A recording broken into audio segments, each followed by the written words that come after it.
ಯಾರಪ್ಪ ಇವನು ಕತೆ ಕೇಳೋಣ ಅಂತ ಬಂದ್ರೆ ಯಾರೋ ಒಡೆ ತಿಂತಾ ಇದ್ದಾನೆ ಅಂತ ಅನ್ಕೊಳ್ತಾ ಇದ್ದೀರಾ. ಇವತ್ತಿನ ನಮ್ ಸಬ್ಜೆಕ್ಟೇ ಒಡೆ, ಅದಕ್ಕೋಸ್ಕರ ತಿಂತಾ ಇದ್ದೀನಿ. ನನ್ನ ಪರಿಚಯ, ನನ್ನ ಹೆಸರು ಎನ್ ಲಿಖಿತ್. ನಾನೊಬ್ಬ ಆಕ್ಟರ್. ಪರಿಚಯ ಮಾಡ್ಕೊಳ್ಬೇಕು. ಪರಿಚಯ ಆದ್ರೇನೆ ಸ್ನೇಹ ಬೆಳೆಯೋದು, ಸ್ನೇಹದಿಂದನೇ ವಿಷಯ ವಿನಿಮಯ ಆಗೋದು, ನಾಲೆಡ್ಜ್ ಗೊತ್ತಾಗೋದು. ಕೆಲವೊಂದು ನನಗ್ ಗೊತ್ತಿಲ್ಲದೆ ಇರೋದು ನಾನು ತಿಳ್ಕೊಳ್ತೀನಿ. ನನಗೆಲ್ಲ ಗೊತ್ತು ಅಂತಾನೂ ಅಲ್ಲ, ಬಟ್ ತುಂಬಾ ವಿಷಯಗಳು ತಿಳ್ಕೊಳ್ಬೇಕು. ಈಗ ಬಂದ್ರೆ ಫಿಲ್ಮ್ ಮೇಕಿಂಗ್. ಫಿಲ್ಮ್ ಮೇಕಿಂಗ್ ಬಗ್ಗೆ ನಾನು ಕತೆ ಹೊಡಿಯಕ್ ಹೋಗಲ್ಲ. ನನಗ್ ಗೊತ್ತಿರೋ ತರ ಸಿಂಪಲ್ ಆಗಿ ಹೇಳ್ತೀನಿ. ಫಿಲ್ಮ್ ಮೇಕಿಂಗ್ ಅಂದ್ರೆ ಸಿಂಪಲ್ ಇಷ್ಟೇ. ಅಜ್ಜಿ ಒಡೆ ಸುಡೋ ಒಂದ್ ಕತೆನೆ ಫಿಲ್ಮ್ ಮೇಕಿಂಗ್. ಅಜ್ಜಿನೇ ಇಲ್ಲಿ ಫಿಲ್ಮ್ ಡೈರೆಕ್ಟರ್, ವಡೆನೆ ನಮ್ಮ ಸಿನಿಮಾ. ಆ ಸುಡೋ ಪ್ರೋಸೆಸ್ ಇದೆಯಲ್ಲ, ಅದು ಫಿಲ್ಮ್ ಮೇಕಿಂಗ್. ಪ್ರತಿದಿನ ಅಜ್ಜಿ ವಡೆ ಸುಡ್ತಾಳೆ, ಮಾರ್ತಾಳೆ, ಗ್ರಾಹಕರು ಬರ್ತಾರೆ, ಕೊಂಡ್ಕೊಳ್ತಾರೆ, ಹೋಗ್ತಾರೆ. ಇದು ರೂಟೀನ್ ಆಗಿ ನಡೀತಾ ಇರುತ್ತೆ. ದಾರಿಲಿ ಹೋಗೋಗೆ ಆ ಗಮಲು ಹಂಗ್ ಹೊಡಿಯುತ್ತೆ ಒಡೆ, ಚಳಿಗೆ. ಹಂಗಂತ ಪ್ರತಿದಿನನೂ ಒಂದೇ ರೀತಿ ವ್ಯಾಪಾರ ಇರುತ್ತೆ ಅಂತಾನೂ ಇಲ್ಲ. ಬಟ್ ಅಜ್ಜಿ ಒಡೆಯಲ್ಲಿ ಯಾವುದೇ ರೀತಿ ರುಚಿಯಲ್ಲಿ ವ್ಯತ್ಯಾಸ ಇರಲ್ಲ. ಆದ್ರೆ ನಮ್ಗೆ ಇವಾಗ ಚಳಿಗಾಲದಲ್ಲಾಗ್ಲಿ, ಮಳೆ ಬರ್ಬೇಕಾದ್ರೆ ಬಜ್ಜಿ ತಿನ್ನೋಣ, ವಡೆ ತಿನ್ನೋಣ ಅಂತ ಅನ್ಸೋದ್ ಸಾಮಾನ್ಯ. ಆದ್ರೆ ಬೇಸಿಗೆಗಾಲದಲ್ಲಿ ಯಾರು ತಿಂತಾರೋ ಐಸ್ ಕ್ರೀಮ್ ತಿನ್ಬೇಕು ಅಂತ ಹೋಗ್ತೀವಿ. ಆತರ ಐಸ್ ಕ್ರೀಮ್ ತಿನ್ನಕ್ ಹೋಗೋದು ಕ್ರಿಕೆಟ್, IPL ಅದೆಲ್ಲ. ಸೊ ಫಿಲ್ಮ್ ಮೇಕಿಂಗ್ ಅಲ್ಲಿ ಸೀಸನ್ ತುಂಬಾ ಪ್ರಾಮುಖ್ಯತೆ ಕೊಡುತ್ತೆ, ಮುಖ್ಯ.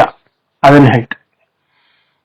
ಹೀಗಿರ್ಬೇಕಾದ್ರೆ ಯಾರೋ ಒಬ್ಬನಿಗೆ ಅಜ್ಜಿ ವಡೆ ಇಷ್ಟ ಆಗಿ, ಇಷ್ಟ ಚೆನ್ನಾಗಿದೆ ಅಲ್ವಾ, ನನಗೂ ಮಾಡ್ಬೇಕು, ಹಿಂಗ್ ಮಾಡಿರ್ಬೋದು ಏನು ಅನ್ನೋ ಕುತೂಹಲನೆ ಹೊಸದಾಗಿ ಫಿಲ್ಮ್ ಮೇಕಿಂಗ್ ಮಾಡ್ಬೇಕು, ಫಿಲ್ಮ್ ಮಾಡ್ಬೇಕು ಅಂತ ಫಿಲ್ಮ್ ನೋಡ್ದವ್ರಿಗೆ ನಾನು ಫಿಲ್ಮ್ ಮೇಕರ್ ಆಗ್ಬೇಕು ಅಂತ ಅನ್ಸೋದು.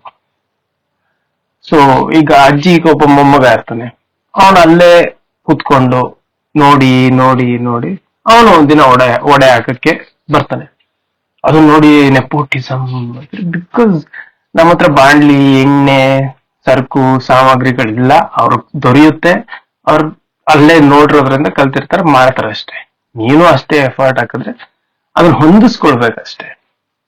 ಈಗ ಅದೇ ತರ ಅಜ್ಜಿದು ಈಗ ವಡೆ ಮಾಡೋದನ್ನ ಪದ್ಧತಿ ದಿನ ಹೋಗಿ ಅಜ್ಜಿ ಹತ್ರ ಕೇಳಿನೋ, ಏನೇನ್ ಸಾಮಗ್ರಿ ಬಳಸ್ತೀರಾ ಅಂತೆಲ್ಲ ಒಂದು ಅಸಿಸ್ಟೆಂಟ್ ಆಗೋ, ಎಲ್ಲ ಮೇಕಿಂಗ್ ವಿಡಿಯೋಸ್ ನೋಡೋ, ಹೆಂಗೋ ತಿಳ್ಕೊಂಡು ನಾವು ಮನೇಲಿ ಹೋಗಿ ಮಾಡಿ ನಮ್ ತಂದೆ, ತಾಯಿ, ಅಕ್ಕ, ತಮ್ಮ, ಫ್ರೆಂಡ್ ಅವ್ರು ಇವ್ರಿಗೆ ಕೊಟ್ರೆ ಅವ್ರು ತಿಂದು ಚೆನ್ನಾಗಿದೆ ಅಂತ. ಅದೇ ಶಾರ್ಟ್ ಫಿಲ್ಮ್ಸ್.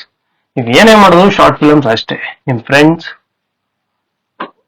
ನಿಮ್ ಕಾಂಟ್ಯಾಕ್ಟ್ ಅಲ್ಲಿ ಇರೋರ್ಗೆ ಮಾತ್ರ ಶೇರ್ ಮಾಡ್ಬೋದು. ಬಿಟ್ರೆ ಅದಕ್ಕಿಂತ ಹೆಚ್ಚಾಗಿ ತಲುಪೋದು ಅದ್ ಯಾವಾಗ ಹೇಳ್ಬೋದು ನೀವು. ಶಾರ್ಟ್ ಫಿಲ್ಮ್ಗಳು ಏನೇನೋ ಮಾಡ್ಬಿಟ್ಟಿದೆ, ಅವಾರ್ಡ್ ಬಂದಿದೆ, ಏನೇ ಅಂದ್ರು ಇರೋ ಫ್ಯಾಕ್ಟ್ ನಮ್ಮ ಬಳಗಕ್ಕೆ ಮಾತ್ರ ಅದು ಸೀಮಿತ, ತಲುಪೋದು. ಇದು ಕನ್ಫರ್ಮ್.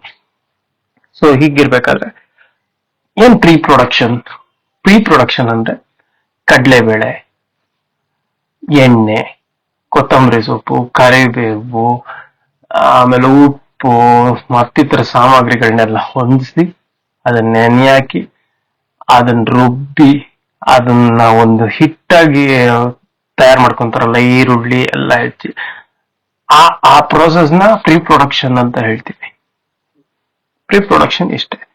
ಅದೇ ರೀತಿ ಸಿನಿಮಾ ಮಾಡ್ಬೇಕಾಗಿರೋದು ಕ್ಯಾಮ್ರಾಮ್ಯಾನು, ಕೊರಿಯೋಗ್ರಾಫರು, ಆಕ್ಟರ್ಗಳು, ಅದಕ್ಕೆ ಬೇಕಾಗಿರೋ ಮಾತು, ಸ್ಕ್ರೀನ್ ಪ್ಲೇ, ಅದನ್ನೆಲ್ಲ ರೆಡಿ ಮಾಡ್ಕೊಳ್ಳೋದು. ಪ್ರೊಡಕ್ಷನ್ ಅಂದ್ರೆ ಸಿನಿಮಾ ಮೇಕಿಂಗ್.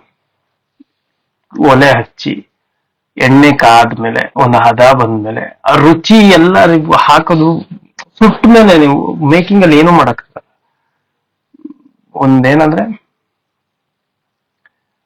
ಉಪ್ಪು, ಖಾರ, ಹುಳಿ ಎಲ್ಲ ಒಂದ್ ಲೆವೆಲ್ಗೆ ಮೊದಲನೇ ಬಾರಿ ಕರೆದಾದ್ಮೇಲೆ ಅದ್ರದ್ದೊಂದು ರುಚಿ ನಾವೇ ನೋಡ್ತೀವಿ. ಸರಿ ಬಂದಿಲ್ಲ ಅಂದ್ರೆ ಮತ್ತೆ ಉಪ್ಪು ಖಾರ ಜಾಸ್ತಿ ಆಗಿದ್ರೆ ಇಲ್ಲ ನೀರ್ ಹಾಕೋದು ಅದನ್ನ ಮಾಡ್ತಿರಲ್ಲ, ಅದು ಎಡಿಟಿಂಗ್.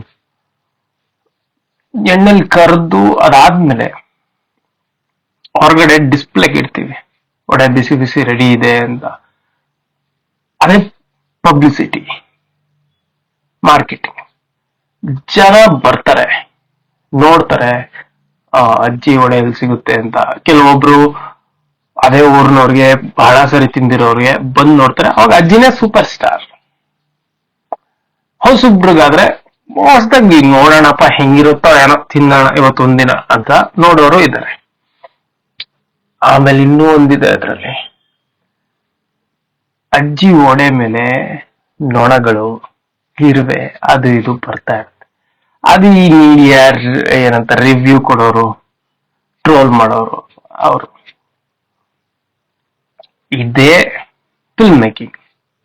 ಇಷ್ಟೇ, ವಡೆ ಮಾಡಕ್ ಬರ್ಬೇಕಷ್ಟೆ, ಇಲ್ಲೇನು ಇಲ್ಲ. ಅದನ್ನೇ ಒಬ್ಬ ಆ ಕಡಲೆ ಹಿಟ್ಟನ್ನ ಹದವಾಗಿ ರುಬ್ಬಿ ಅದಕ್ಕೆ ಆಲೂಗಡ್ಡೆ ಬೆರೆಸಿ ಬಿಟ್ರೆ ಬೋಂಡ ಆಗುತ್ತೆ. ಅದಕ್ಕೆ ಮೆಣಸಿನ್ಕಾಯಿ ಹಾಕಿ ಬಿಟ್ರೆ ಒಂದೊಂದು ಜಾನರ್ಸ್ ಅಷ್ಟೇ. ಸೊ ಅದು ಬಿಟ್ರೆ ಈಗ ಹಳೆ ಸಿನಿಮಾಗಳೆಲ್ಲ ಇದೆ, ಎಷ್ಟೇನೋ ಮೆಲ್ಕ್ ಹಾಕಿದ್ರು ತಣ್ಣಗಾಗಿರೋ ವಡೆ ಅಷ್ಟೆ. ನೀವು ಎಲ್ಲಿವರೆಗೂ ಬಿಸಿ ಬಿಸಿ ವಡೆ ಹಾಕ್ತಿರೋ ಅಲ್ಲಿವರೆಗೂ ವ್ಯಾಪಾರ ಚೆನ್ನಾಗಿರುತ್ತೆ. ಎಲ್ಲಿವರೆಗೂ ಶುಚಿ ರುಚಿ ಅಂದ್ರೆ ಶುಚಿ ರುಚಿಯಾಗಿದ್ರೆ ನಿಮ್ ವಡೆ ಸೇಲ್ ಆಗುತ್ತೆ. ಇಷ್ಟ ಹೇಳ್ತಾ ಒಂದು ಅಜ್ಜಿಯ ಕತೆ ಮುಗಿಸ್ತೀವಿ, ಒಂದು ವಡೆ ಕತೆ ಮುಗಿಸೋಣ.